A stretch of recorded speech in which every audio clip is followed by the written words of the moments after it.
Boa noite, graça e paz. Agradecemos a Deus por essa oportunidade de estar compartilhando com os irmãos aquilo que o Senhor colocou no nosso coração da palavra de Deus. Nós vamos abrir no Evangelho de Marcos, capítulo 16.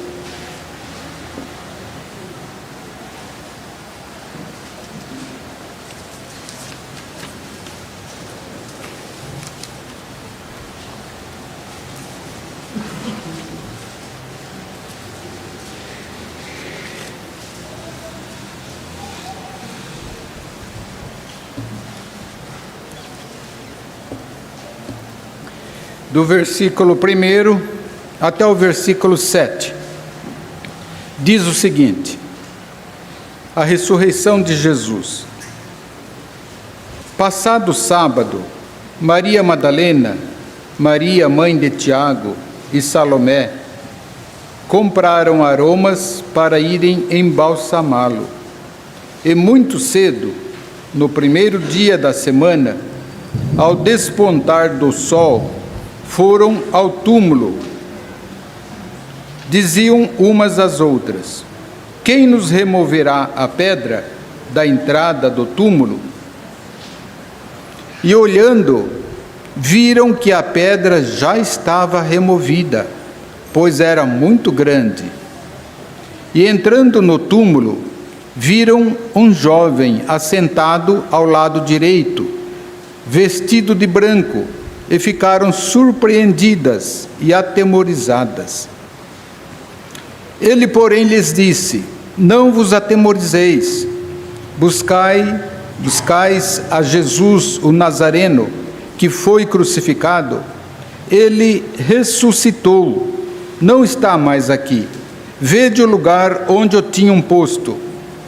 Mas ide e dizei a seus discípulos e a Pedro que ele vai adiante de vós para a Galiléia. Lá o vereis, como ele vos disse. Até aí. Vamos, sentados mesmo, cabeças curvadas, orar mais uma vez.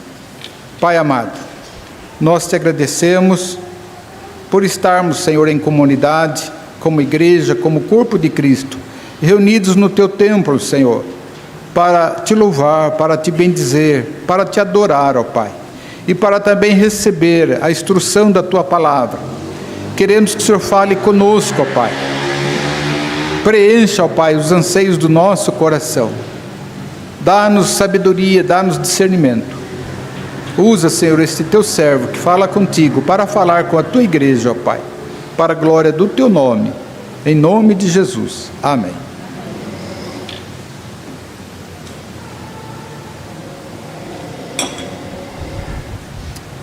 Se nós voltarmos um capítulo 15 de Marcos, nós vamos ver os assuntos que tratam ali. Então falam da crucificação, da morte e do sepultamento de Jesus. O clima dá para se perceber que é de imensa tristeza, dor. O clima é de luto, é um clima desanimador. Quando chegamos no capítulo 16, ainda continua o mesmo clima de luto. E o que nós vemos, já é domingo de manhã, e o que nós vemos é algumas pessoas ali se reunindo para ir até o túmulo de Jesus, cheio de boas intenções. Mas não era isso que Deus estava esperando delas. Então, a lição que a gente já começa a tirar é que há muitas pessoas que estão fazendo coisas com boas intenções, para querer agradar a Deus até, mas não é isso que Deus está querendo. Então, quando você for fazer alguma coisa, ore primeiro, peça a Deus sabedoria e discernimento, para saber se Deus quer isso mesmo que você está fazendo. Então, tem muita gente por aí pregando o Evangelho, mas usando como foco, como tema, a natureza e outras coisas mais, atividade social, política, e mistura um monte de coisa com a palavra de Deus, com o Evangelho. Então precisamos tomar muito cuidado, cada um de per si. Busque sabedoria do alto, busque discernimento. Jesus já havia prevenido eles a respeito da sua morte, que ele iria ficar 3 dias no túmulo, mas que ele haveria de ressuscitar. Agora era o 3º dia. O que era para estar acontecendo? Que todos estivessem vibrando. Jesus já deve ter ressuscitado esta hora. Vamos todos ao túmulo, vamos encontrá-lo. Mas não, eles estão naquele clima como se de repente nada de milagre, nada de sobrenatural tivesse acontecido. Esse que é o problema. Se a gente ficar no clima do mundo, do homem natural, nós vamos agir como eles. Vem uma peste, vem uma prova, vem uma luta, vem alguma coisa, todo mundo de cabeça para baixo, deprimido, já numa situação triste, desesperadora, e a gente, se não estiver vivendo no Espírito de Cristo, a gente entra no mesmo clima, e a gente vai se desesperar, vai entrar em depressão. É mais ou menos o que está acontecendo aqui com essas pessoas. Jesus havia dito outra coisa: eu vou morrer, eu vou ficar 3 dias enterrado, mas no 3º dia eu ressuscito. Tá, Jesus morreu, conforme ele havia dito, ele foi enterrado, é o 3º dia, e está todo mundo achando que Jesus morreu, acabou, sabe? Aquela euforia, aquela alegria, aqueles milagres, enfim, quanta coisa que a gente estava esperando que fosse acontecer, a redenção de Israel. Mas eles pensavam pelo lado político, que Jesus talvez seria um grande herói no sentido de guerrear contra os romanos e tomar a força, o poder político para devolver ao seu povo de Israel. Mas não era nada disso. Então, outra lição para nós: nós temos que aprender a pensar com a cabeça, com a mente de Jesus. Porque se a gente começar a pensar dentro da lógica do ser humano, dentro da cabeça do homem natural, nós vamos pensar tanta coisa errada e vamos sofrer as consequências nós mesmos. Então veja bem, Jesus tentava falar para eles a toda hora que o seu reino não era desse mundo, que viria o tempo, entendeu? Mas estava difícil deles entenderem isso. As mulheres de boa intenção, com boa intenção, compraram aromas para irem embalsamá-lo. Veja só, sendo que ele havia dito que ressuscitaria no 3º dia. Quanta gente fazendo coisas com boas intenções, mas que não é aquilo que Deus espera.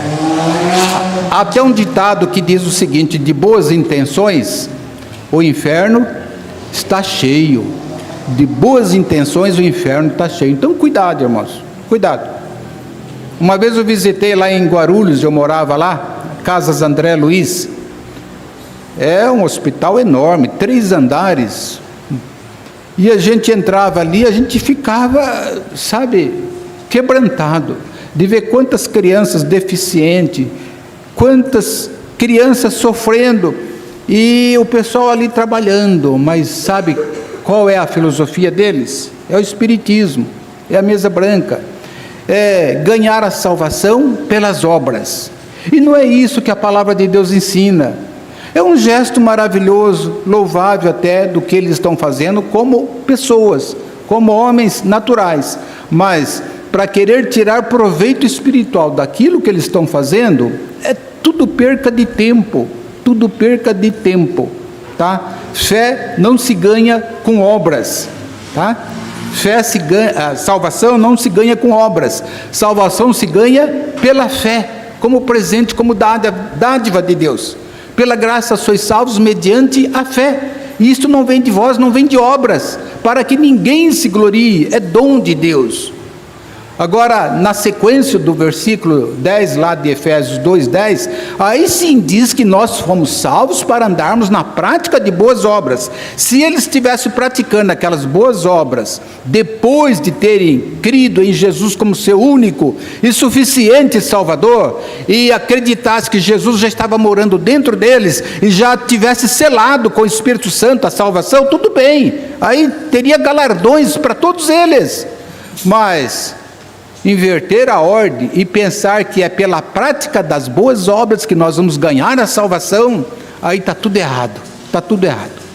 Então nós vemos aqui um começo em que está tudo errado, e serve de alerta para nós também.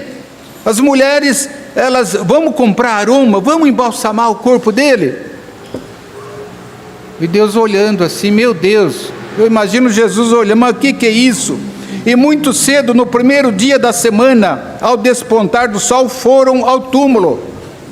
Veja que elas não estão caminhando no espírito, estão caminhando na carne, como pessoas, como homem natural. Por quê? Porque elas estão cheias de ansiedade, de preocupação. De repente vem na mente delas o quê? Diziam umas às outras: quem nos removerá a pedra? Olha, tem uma pedra no nosso caminho. E aí, a gente pode tirar uma lição aqui para a nossa vida. No nosso caminho da nossa vida, o meu, o seu, de cada um, quantas pedras surgem? E a ansiedade toma conta às vezes, o medo, o pavor, a angústia. Então preste atenção. Será que nós nos esquecemos que temos que manter o nosso foco em Deus e em Jesus? Lá em Isaías 45, 22 diz assim: olhai para mim e sede salvos. Se nós mantermos os olhos em Deus, nos projetos de Deus para nós, não precisa ter medo de nada, não precisa ter ansiedade, nem angústia, nem depressão, nada disso.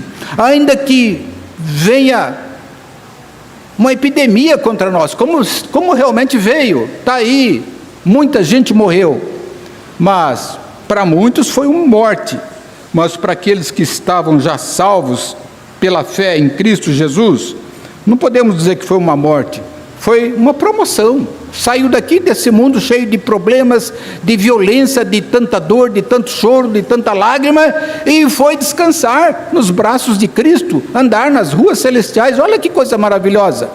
Eu não tenho medo de morrer, se for com Covid ou com qualquer assunto que seja, porque eu sei que a hora que eu fechar meus olhos para esse mundo, eu estou abrindo na eternidade para contemplar o meu Senhor, o meu Redentor. Então não é motivo de tristeza, de choro, de lamento, mas é motivo de festa, de alegria, porque eu deixei um mundo de violência, de turbulência, um mundo de tantas coisas que as pessoas vivem se lamentando, e de repente você estar diante de Deus, diante de Jesus, estar descansando na presença do Senhor, contemplando as maravilhas que Ele criou. Veja bem, então veja bem como faz diferença o foco do homem espiritual para o homem natural. Aí cabe cada um de nós nos questionarmos: eu sou um homem natural ou eu sou um homem espiritual? Depende da maneira como você está enfocando a vida. Como é que você está encarando os problemas, as lutas, as adversidades? Jesus já havia nos prevenido: no mundo tereis aflição. Está lá em João 16, 33, no mundo tereis aflição, mas tende bom ânimo, porque eu venci o mundo. E a promessa é que se nós permanecermos nele, nós também venceremos. Então não é preciso ter medo. Há um verbo conjugado aqui na Bíblia, 365 vezes, dizendo: não temas. Por que 365 vezes? É porque cada dia do ano Deus está falando para você: não temas, não temas, entendeu? Então, venha o que vier, haja o que houver, mas se você manter o foco em Deus, nas promessas do Senhor, para a minha vida, para a tua vida, para a vida de cada um de nós, para a vida do seu povo, dos seus filhos, então você não vai ter medo. Por que medo? A palavra de Deus está dizendo: não temas, eu estou contigo, eu te ajudo.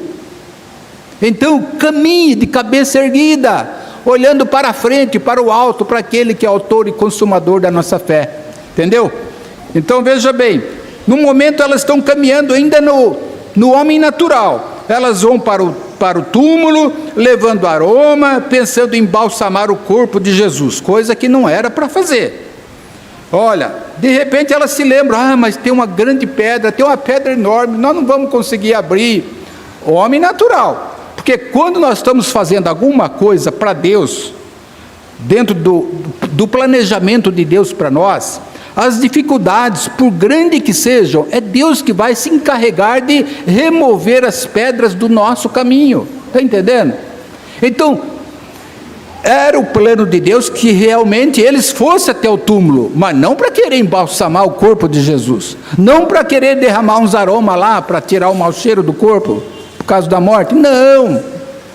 Deus queria que elas fossem em espírito de alegria e de festa, para se regozijar com o Cristo ressurreto. Mas novamente o inimigo coloca na mente delas a pedra, aí vocês nem vão conseguir entrar lá, tem uma pedra enorme. Aí pronto, vem aquela preocupação, aquela ansiedade. Quem que vai remover aquela pedra para nós? É muito grande, nós não conseguiremos. E assim elas foram caminhando, preocupadas. Meus amados, quanta lição que esse texto dá para nós.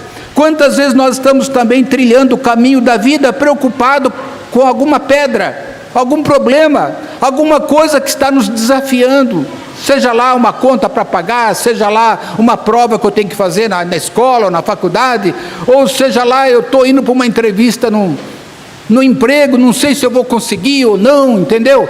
E assim, as pedras que vão surgindo no nosso caminho, muitas vezes nós nos sentimos pequenos, fracos e incapazes de conseguir superar os tantos desafios que surgem diante de nós. Mas olha a lição que o texto nos ensina.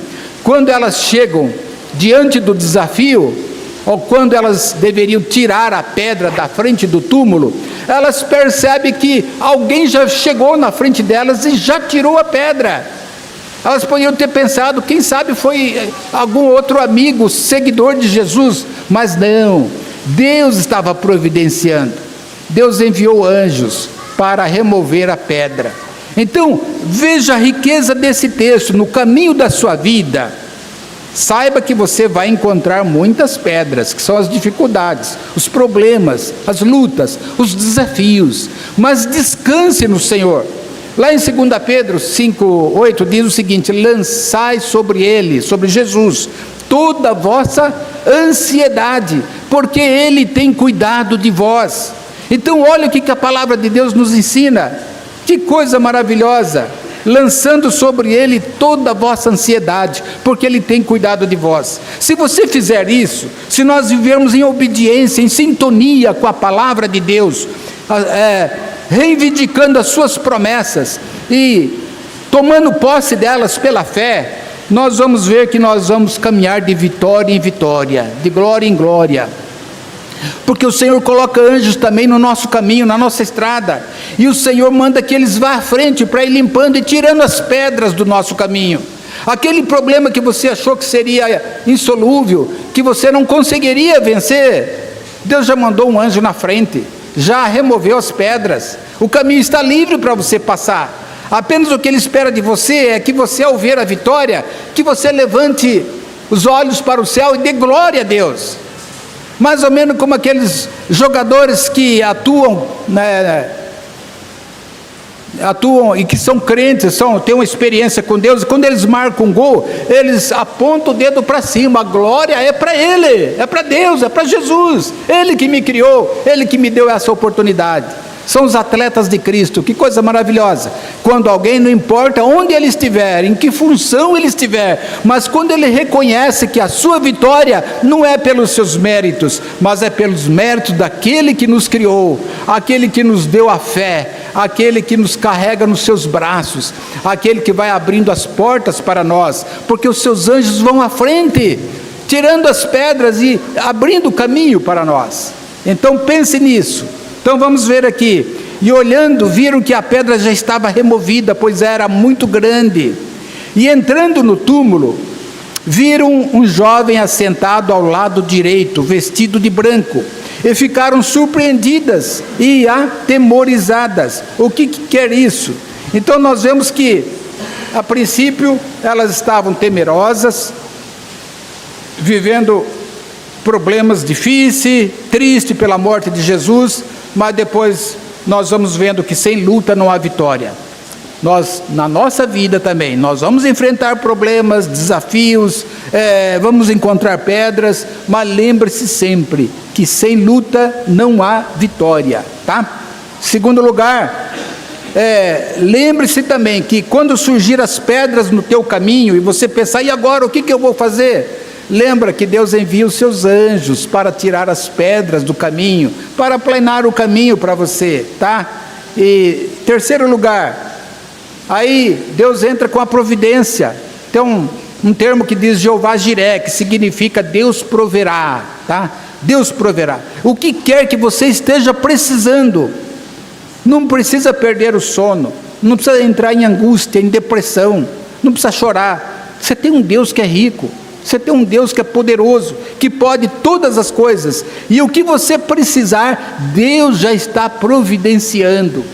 Então glória a Deus por isso, glória a Deus por isso. Então não se preocupe com as pedras do caminho, Deus envia os seus anjos para nos ajudar a solucionar os problemas. E muitas vezes esses anjos nem sempre são seres celestiais, às vezes são amigos, pessoas que cruzam o nosso caminho e nos ajudam a resolver os problemas que nós enfrentamos, tá?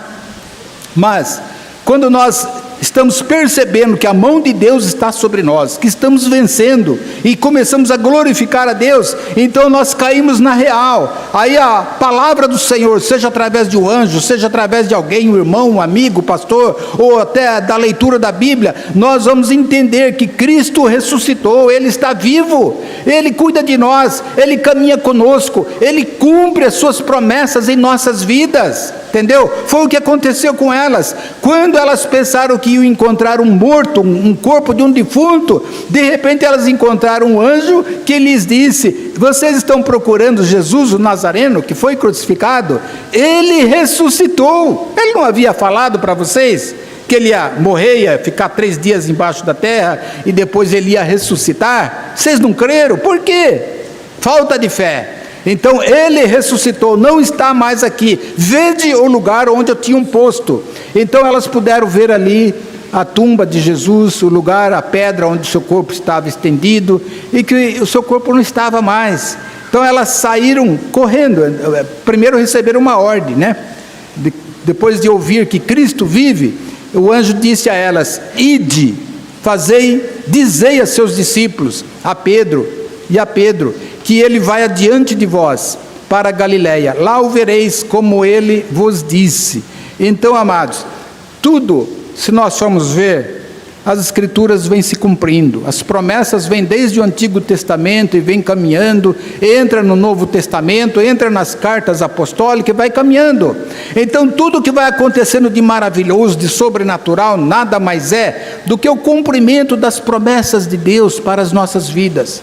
Que você possa também se apropriar das promessas de Deus para a sua vida.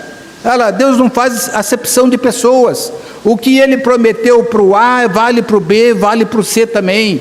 Então, lembre-se que você tem um Pai que é rico em misericórdia. Ele é dono do ouro e da prata, Ele pode todas as coisas. Para encerrar, só uma ilustração. Eu morei lá em Tupi Paulista, perto de Dracena. E naquela época tinha o trem que vinha lá de Alta Paulista, vinha lá de Panorama, passava por Bauru e vinha até São Paulo. E eu fico imaginando essa história.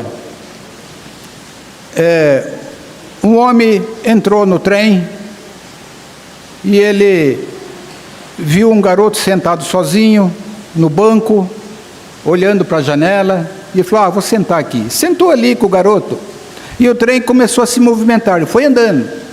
E quando passava naquelas fazendas, aqueles gado assim pastando, o menino ficava eufórico, e ele olhava para o homem e dizia: o senhor está vendo tudo isso aí? E o homem falava: estou vendo. Então é tudo do meu pai. Seu pai? Tá.